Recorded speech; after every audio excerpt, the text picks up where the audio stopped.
ಅಮ್ಮ ಅಮ್ಮ ಇಬ್ರು ಜೊತೆಲೆ ಹೋದ್ರಲ್ಲ ಕಂದ. ನನ್ ಮಗ ಎಲ್ಲಮ್ಮ? ಅರ್ಜುನ್ ಎಲ್ಲೇ? ಅರ್ಜುನ್ ಎಲ್ಲಮ್ಮ? ಅರ್ಜುನ್ ಒಬ್ಳೆ ಬಂದಿದ್ದಾಳೆ ಅಂದ್ರೆ ಅವನ್ ಸತ್ತೋದ ಅನ್ನೋ ವಿಷಯ ಹೇಳಕ್ಕೆ ಬಂದಿರ್ತಾಳೆ. ಅಮ್ಮ ಭೈರವಿ, ಅರ್ಜುನ್ ಎಲ್ಲಮ್ಮ? ನೀನ್ ಒಬ್ಳೆ ಬಂದಿದ್ಯಲ್ಲ? ಅವನು ಎಲ್ಲೂ ಕಾಣ್ತಾ ಇಲ್ಲ. ಏನಾಯ್ತಮ್ಮ? ಯಾಕೆ ಹಾಗಳ್ತಾ ಇದೀಯಾ? ಮಾತಾಡು. ಅಮ್ಮ ಭೈರವಿ, ಏನಾಯ್ತಮ್ಮ? ಒಬ್ಳೆ ಬಂದಿದ್ಯಲ್ಲ, ಯಾಕೆ? ನನ್ ಮೊಮ್ಮಗ ಎಲ್ಲಿ? ಅವನ್ಯಾಕೆ ಬರ್ಲಿಲ್ಲ? ಹೇಳು ಭೈರವಿ, ಏನಾಯ್ತು ಅಂತ. ಅಯ್ಯೋ, ಅಲ್ಲೇನಾಯ್ತಮ್ಮ? ಯಾಕಮ್ಮ ಮಾತಾಡ್ತಿಲ್ಲ? ಮಾತಾಡಮ್ಮ. ಅರ್ಜುನ್ ಎಲ್ಲಿ? ಮಾತಾಡ್ತಾ ಇಲ್ವಲ್ಲೇ? ಹೀಗ್ ಮೌನವಾಗಿದ್ರೆ ಏನಂತ ಅರ್ಥ ಮಾಡ್ಕೋಬೇಕು? ನನ್ ಮೊಮ್ಮಗ ಎಲ್ಲಿ ಹೇಳು. ಭೈರವಿ, ಏನಾಯ್ತಮ್ಮ? ಅರ್ಜುನ್ ಎಲ್ಲಿ? ಮಾತಾಡಮ್ಮ. ದೇವಸ್ಥಾನದ ಬಾಗ್ಲು ತೆಗ್ದು ಒಳಗಡೆ ಹೋಗುವಾಗ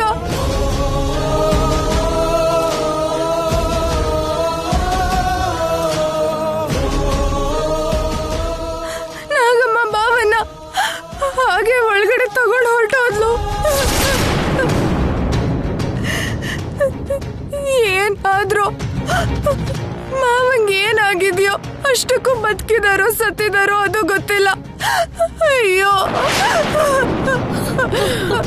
ಭೈರವಿ, ಅಯ್ಯೋ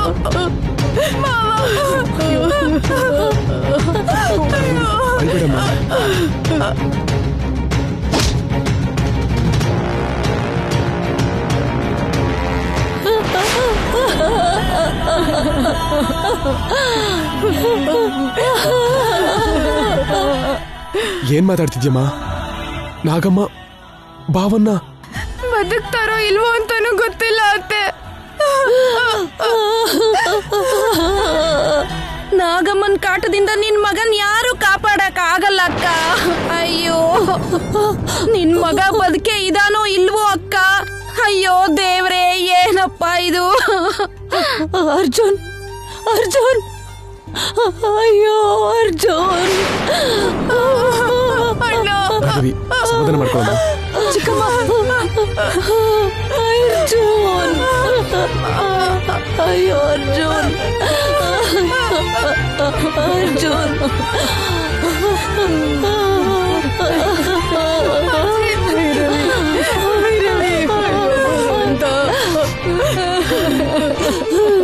ನಾಗಮ್ಮ ನನ್ ಮಗನ್ ಸಾಯಿಸೋದಕ್ಕೆ ತಗೊಂಡು ಹೋಗಿದ್ದಾಳೆ. ನನ್ ಮಗನ್ ಇನ್ಯಾರು ಕಾಪಾಡೋಕ್ಕಾಗಲ್ಲ. ಆ ನಾಗ ಸಾಧುಗಳು ಹೇಳಿದ್ರು, ಆ ಸಾಧುಗಳು ಹೇಳ್ದಾಗೆ ನಡೀತು. ಅಯ್ಯೋ ಅರ್ಜುನ್.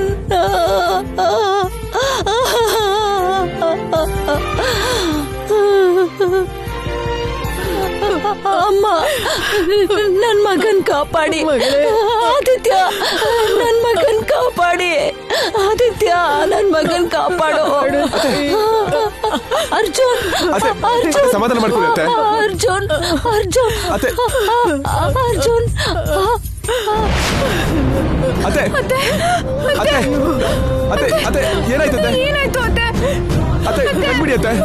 ಅತ್ತೆ ಅತ್ತೆ, ಚಿಕ್ಕಮ್ಮ, ಅತ್ತೆ ಚಿಕ್ಕಮ್ಮ, ಅತ್ತೆ ಚಿಕ್ಕಮ್ಮ, ಅತ್ತೆ, ಏನಾಯ್ತು ಅತ್ತೆಗೆ? ಅತ್ತೆ ಅತ್ತೆ ಕಣ್ಬಿಡಿ ಅತ್ತೆ. ಅತ್ತೆ ಕಣ್ಬಿಡಿ ಅತ್ತೆ. ಅತ್ತೆ ಮಾತಾಡಿ. ಶಕುಂತಲಾ, ಅತ್ತೆ. ಆದಿತ್ಯ ಫೋನ್ ಮಾಡು ಡಾಕ್ಟರ್ಗೆ. ಶಕುಂತಲಾ, ಚಿಕ್ಕಮ್ಮ ಡಾಕ್ಟರ್, ಏನಾಯ್ತಮ್ಮ? ನಾನು ಆದಿತ್ಯ ಮಾತಾಡ್ತಿದ್ದೀನಿ. ಬೇಗ ಅರ್ಜೆಂಟಾಗಿ ಮನೆಗೆ ಹೊರಟು ಬನ್ನಿ. ನಮ್ಮ ಅತ್ತೆ ತಲೆ ಸುತ್ತ ಬಿದ್ದೋಗಿದ್ದಾರೆ. ಬರ್ತಿದ್ದಾರೆ ಅಜ್ಜಿ. ಅಮ್ಮ ನಾಗವೇಣಿ, ಕೇಳಮ್ಮ.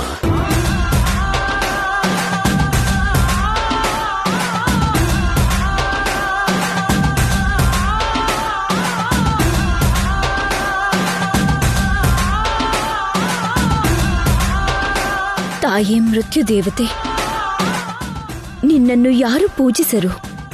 ನಿನ್ನ ಆರಾಧನೆ ಮಾಡದೆ ಆಯುಷ್ಯ ಮುಗಿದು ಹೋಗೋ ಸಮಯಕ್ಕೆ ಯಮಪಾಶನದ ರೂಪದಲ್ಲಿ ನೀನೇ ಎಲ್ಲರ ಬಳಿ ಬರುವೆ ತಾಯಿ. ನಾನು ಕೊಲ್ಲಬೇಕೆಂದಿರುವ ಅರ್ಜುನ್ಗೆ ಮರಣಗಂಡಾಂತರವಿದೆ. ಮದುವೆಯಾದ 3ನೇ ದಿನಕ್ಕೆ ಅರ್ಜುನ ಆಯುಷ್ಯ ಮುಗಿದು ಅವನು ಮರಣ ಹೊಂದುತ್ತಾನೆ ಎಂದು ಅವನ ಜಾತಕದಲ್ಲೂ ಇದೆ. ಆದರೆ ಅವನು ಏಕೆ ಸಾಯುತ್ತಿಲ್ಲ ತಾಯಿ?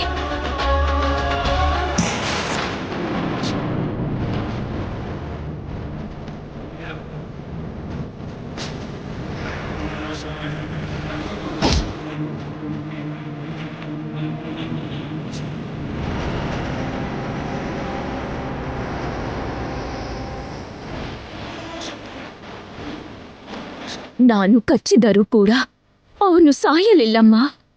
ಮತ್ತೆ ನೀನೇಕೆ ಅವನ ಪ್ರಾಣವನ್ನು ತೆಗೆಯಲಿಲ್ಲ? ಏತಕ್ಕಾಗಿ ಹೀಗೆ ನಡೆಯುತ್ತಿದೆಯೋ ನನಗೆ ತಿಳಿಯಬೇಕು. ನನಗೆ ಉತ್ತರವನ್ನು ಕೊಡು. ನಿನಗೆ ಯಾವ ಉತ್ತರ ಬೇಕು?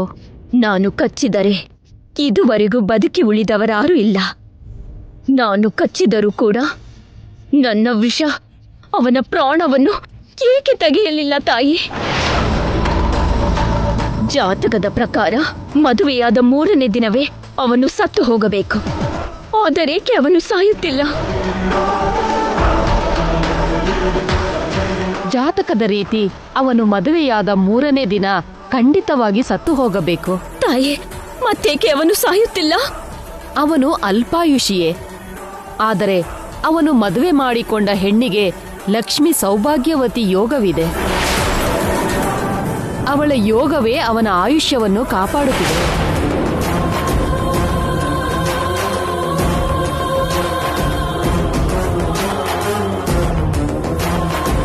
ಅಂದರೆ ಜಾತಕವೆನ್ನುವುದು ನಿಜ ಅಲ್ಲವೇನಮ್ಮ? ಅವನ ಜಾತಕವೇ ಸುಳ್ಳ? ಜಾತಕ ಸುಳ್ಳಲ್ಲ. ಮತ್ತೆ ಸುಳ್ಳಾಗದೇ ಇರುವಾಗ ಅವನು ಸತ್ತು ಹೋಗಬೇಕಲ್ಲವೇ? ಇಲ್ಲಿ ನೀನು ತಿಳಿದುಕೊಳ್ಳಬೇಕಾದ ಒಂದು ವಿಷಯವಿದೆ ನಾಗವೇಣಿ. ಏನು ತಾಯಿ ಅದು? ಏನು? ಅದೃಷ್ಟಕ್ಕಿಂತ ಆತ್ಮವಿಶ್ವಾಸ ದೊಡ್ಡದು. ತನ್ನ ಪತಿಯನ್ನು ಬದುಕಿಸಿಕೊಳ್ಳಬೇಕು ಎನ್ನುವ ಭೈರವಿಯ ಆತ್ಮವಿಶ್ವಾಸವೇ ನಿನ್ನ ಕೈಯಲ್ಲಿ ಮರಣ ಹೊಂದಬೇಕಾದವನನ್ನು ಕಾಪಾಡುತ್ತಿದೆ.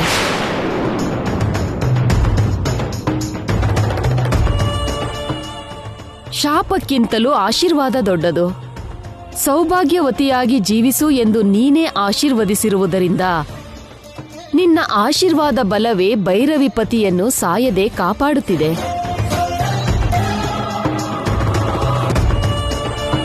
ವರಕ್ಕಿಂತಲೂ ಸಂಕಲ್ಪ ದೊಡ್ಡದು. ಭೈರವಿಗಿರುವ ಸಂಕಲ್ಪ ಬಲವೇ ನಿನ್ನ ಪ್ರಯತ್ನವನ್ನು ಮಂಕುಗೊಳಿಸುತ್ತಿದೆ. ಜಾತಕಕ್ಕಿಂತಲೂ ಕರ್ಮಫಲ ಯೋಗ ದೊಡ್ಡದು. ಯೋಗವೆಂದರೆ ಜೀವಿಗಳು ಮಾಡುವ ಪಾಪ ಪುಣ್ಯಗಳ ಫಲಿತಾಂಶವನ್ನು ಯೋಗವೆನ್ನುವರು. ನಿನಗೆ ಅರ್ಥವಾಗುವ ರೀತಿ ಒಂದು ಸಣ್ಣ ಉದಾಹರಣೆ ಹೇಳುತ್ತೇನೆ ಕೇಳು. ದುರ್ಯೋಧನನ ಹಣೆ ಬರಹ ಬರೆದವನು ಆ ಬ್ರಹ್ಮದೇವನು. 127 ವರ್ಷ ಆಯುಷ್ಯ ಬರೆದನು. ಆದರೆ ಬರೆದ ಆಯುಷ್ಯಕ್ಕಿಂತಲೂ ತುಂಬಾ ವರ್ಷಗಳ ಮುಂಚೆಯೇ ತೀರಿ ಹೋದ. ಏಕೆ ಹಾಗೆ ನಡೆಯಿತು ತಾಯಿ? ದುರ್ಯೋಧನ ಮಾಡಿದ ಪಾಪಗಳ ಫಲಿತಾಂಶ ಅವನ ಆಯುಷ್ಯ ಕಮ್ಮಿ ಆಗುವ ಹಾಗೆ ಮಾಡಿತು.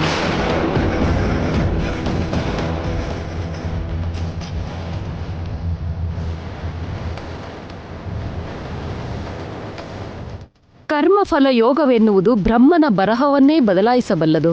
ವಿಧಿ ಬರಹವನ್ನು ಬದಲಾಯಿಸುವ ಯೋಗ ಜಾತಕವನ್ನು ಬದಲಾಯಿಸುವುದು ಎನ್ನುವುದು ನಿನಗೆ ಅರ್ಥವಾಗಿದೆ ಎಂದುಕೊಳ್ಳುತ್ತೇನೆ. ಆ ಭೈರವಿ ಮಾಡಿದ ಪೂಜೆಯಿಂದ ಸೃಷ್ಟಿಯಾದ ಪುಣ್ಯಯೋಗ ತನ್ನ ಪತಿಯ ಪ್ರಾಣವನ್ನು ಕಾಪಾಡಬಲ್ಲದು ಎಂದು ಈಗ ನಿನಗೆ ಅರ್ಥವಾಗಿರುತ್ತದೆ. ನೀನು ಹೇಳಿದ್ದನ್ನು ಗಮನಿಸಿದರೆ ಬ್ರಹ್ಮ ಬರೆದ ಬರಹವನ್ನು, ಶಾಸ್ತ್ರ ಸಂಬಂಧವಾದ ಜಾತಕವನ್ನು, ನೀನು ವಿಧಿಸುವ ಮರಣ ಶಾಸನವನ್ನು ಕೂಡ ಬದಲಾಯಿಸುವ ಶಕ್ತಿ ಯೋಗಕ್ಕಿದೆ ಎಂದು ನನಗೆ ಈಗ ಅರ್ಥವಾಯಿತು ತಾಯಿ.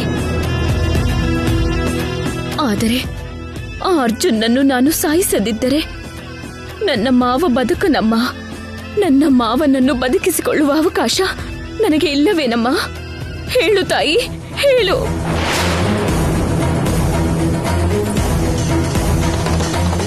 ನಿನ್ನ ಮಾವನನ್ನು ತಪ್ಪದೇ ನೀನು ಬದುಕಿಸಿಕೊಳ್ಳಬಹುದು.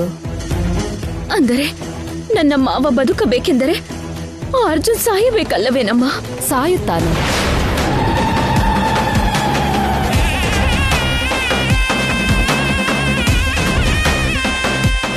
ಅರ್ಜುನ್ ಸಾಯದ ಹಾಗೆ ಭೈರವಿ ಯೋಗ ಅವನನ್ನು ಕಾಪಾಡುತ್ತಿದೆ ಎಂದು ನೀನೇ ಹೇಳಿದೆಯಲ್ಲಮ್ಮ. ಹಾಗಿದ್ದರೆ ಅವನು ಹೇಗೆ ಸಾಯುವನು? ಕರ್ಮವನ್ನಾಗಲಿ ಯೋಗವನ್ನಾಗಲಿ ಎಲ್ಲವನ್ನೂ ನಿರ್ದರ್ಶಿಸುವುದು, ಸೃಷ್ಟಿಯನ್ನು ನಡೆಸುವುದು ಕಾಲ ಮಾತ್ರವೇ. ಕಾಲಗರ್ಭದಲ್ಲಿ ನಡೆಯುವ ಅಸಾಧ್ಯಗಳು ಸುಸಾಧ್ಯವಾಗುವುದು, ಸುಸಾಧ್ಯಗಳು ಅಸಾಧ್ಯವಾಗುತ್ತದೆ. ಇದೇ ಸೃಷ್ಟಿ ರಹಸ್ಯ. ಬರುವ ಶನಿವಾರ ಶನಿ ತ್ರಯೋದಶಿ. ಆ ದಿನದಲ್ಲಿರುವ ಯಮಗಂಡ ಕಾಲದಲ್ಲಿ ನೀನು ಅರ್ಜುನನನ್ನು ಸಾಯಿಸಿದರೆ ಅರ್ಜುನ ಜಾತಕ ಪ್ರಕಾರ ಅವನಿಗಿರುವ ಮರಣಗಂಡದಿಂದ ಮರಣ ಹೊಂದುತ್ತಾನೆ. ಆ ದಿನದಲ್ಲಿರುವ ಯಮಗಂಡ ಕಾಲ ದಾಟಿ ಹೋಗುವ ಮುನ್ನ ನೀನು ಅವನನ್ನು ಸಾಯಿಸಬೇಕು. ಅಂದರೆ ಈ ದಿನ ಪೌರ್ಣಮಿ. ಈ ಪೌರ್ಣಮಿ ದಿನ ನನ್ನ ಮಾವನನ್ನು ಬದುಕಿಸಿಕೊಳ್ಳದೆ ಹೋದಲ್ಲಿ ಅದಾದ ನಂತರ ನನ್ನ ಮಾವ ಬದುಕುವ ಅವಕಾಶ ಇಲ್ಲವಲ್ಲಮ್ಮ. ನಿನ್ನ ಮಾವ ಮಾಡಿರುವ ಕರ್ಮಫಲ ಯೋಗ ಅರ್ಜುನ ಸಾಯುವವರೆಗೂ ಅವನ ಪ್ರಾಣವನ್ನು ಕಾಪಾಡುವುದು.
ಈಗ ನನ್ನ ಮಗಳಿಗೆ ಹೇಗಿದ್ಯಮ್ಮ? ಹೇಗಿದ್ದಾಳೆ? ಆತಂಕ ಪಡೋದೇನೂ ಇಲ್ಲಮ್ಮ.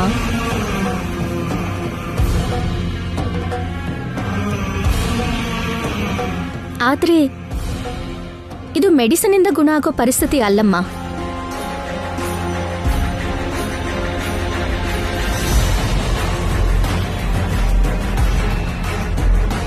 ಅದೇನ್ ಡಾಕ್ಟರ್, ಈಗ ತಾನೇ ಗಾಬರಿ ಪಡಂತದೇನೂ ಇಲ್ಲ ಅಂದ್ರಿ, ಮತ್ತೆ ಮೆಡಿಸಿನ್ ಇಂದ ವಾಸಿ ಆಗಲ್ಲ ಅಂತ ಹೇಳ್ತಿದ್ದೀರಿ?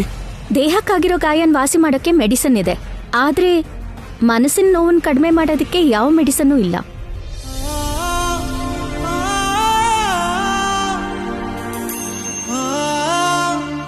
ಶಕುಂತಲಾ ಅವರು ತಮ್ಮ ಮಗನಿಗೋಸ್ಕರ ತುಂಬಾ ಪರಿತಪಿಸ್ತಾ ಇದ್ದಾರೆ. ಸಾಧ್ಯ ಆದಷ್ಟು ಬೇಗ ತಮ್ಮ ಮಗನ್ನ ತಮ್ಮ ಹತ್ರ ಸೇರಿಸಿದ್ರೇನೆ ಅವರು ಜೀವಂತವಾಗಿರ್ತಾರೆ. ಇಲ್ಲ ಅಂದ್ರೆ ಅವ್ರ ಜೀವಕ್ಕೆ ಅಪಾಯ ಇದೆ.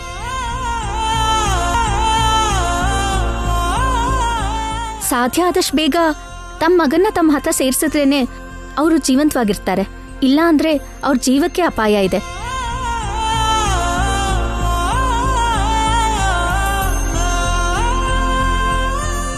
ತಮ್ಮ ಮಗನ್ನ ತಮ್ಮ ಕಣ್ಣಲ್ಲಿ ನೋಡೋದೋ, ತಮ್ಮ ಮಗನ್ ಮಾತನ್ನ ಕೇಳಿಸ್ಕೊಳ್ಳೋದೋ, ತಮ್ಮ ಮಗನ್ ಸ್ಪರ್ಶ ತಮಗಾಗೋದು, ಈ ಮೂರರಲ್ಲಿ ಯಾವುದಾದ್ರೂ ಒಂದು ನಡಿಲೇಬೇಕು. ಮೆಡಿಸಿನ್ ಇಂದ ವಾಸಿಯಾಗೋ ಪರಿಸ್ಥಿತಿ ಅಂತೂ ಅಲ್ಲ.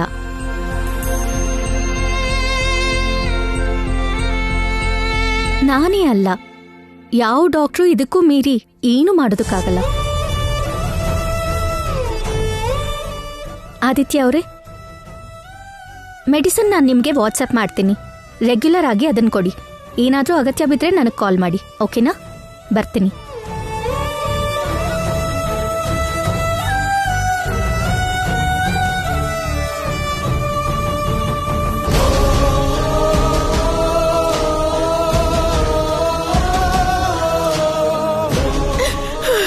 ಅಮ್ಮ ಶಕುಂತಲಾ,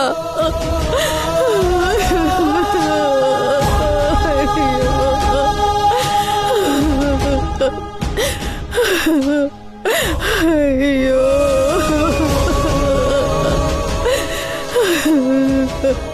ಅರ್ಜುನ್ಗೆ ಏನಾಗಿದೆಯೋ ಗೊತ್ತಿಲ್ಲ. ಇಲ್ಲಿ ನನ್ನ ಮಗಳು ನನ್ನ ಮೊಮ್ಮಗನ ಕನವರಿಸ್ತಾ ಇದ್ದಾಳೆ. ಈ ಮನೇಲಿ ಏನಾಗ್ತಾ ಇದೆಯೋ, ಮುಂದೆ ಏನಾಗುತ್ತೋ ಅರ್ಥ ಆಗ್ತಾ ಇಲ್ಲಮ್ಮ. ಅಮ್ಮ ಶಕುಂತಲಾ, ಅಯ್ಯೋ ಶಕುಂತಲಾ ಅಮ್ಮ.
ನಾನು ಇಲ್ಲಿಂದ ಹೇಗಾದರೂ ಹೋಗಲೇಬೇಕು, ಇಲ್ಲಾಂದ್ರೆ ನಾಗಮ್ಮನನ್ನು ಸುಮ್ಮನೆ ಬಿಡಲ್ಲ.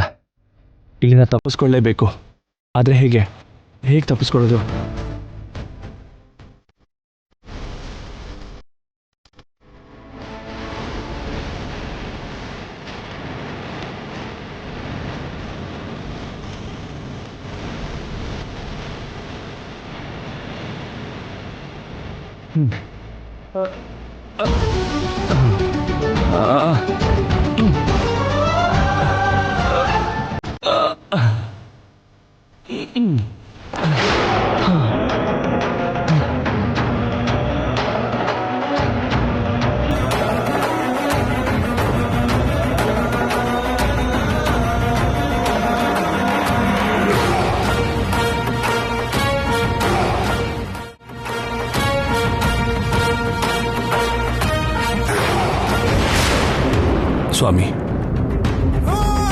ಸ್ವಾಮಿ, ನಾಗಮ್ಮನನ್ನು ಸಾಯಿಸಬೇಕು ಅಂತಿದ್ದಾಳೆ.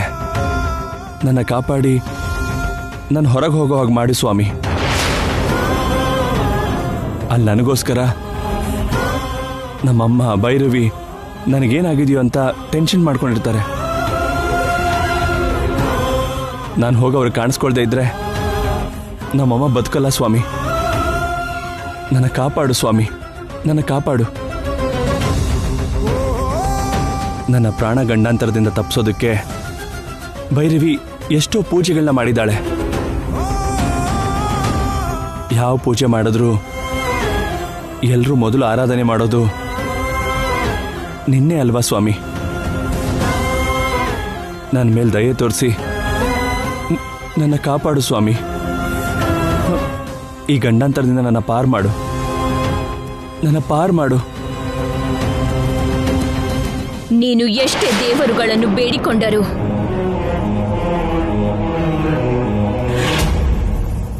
ನೀನು ಎಷ್ಟೇ ದೇವತೆಗಳನ್ನು ಪೂಜಿಸಿದರೂ ನಿನ್ನನ್ನು ಯಾವ ದೇವರು ಕಾಪಾಡುವುದಿಲ್ಲ.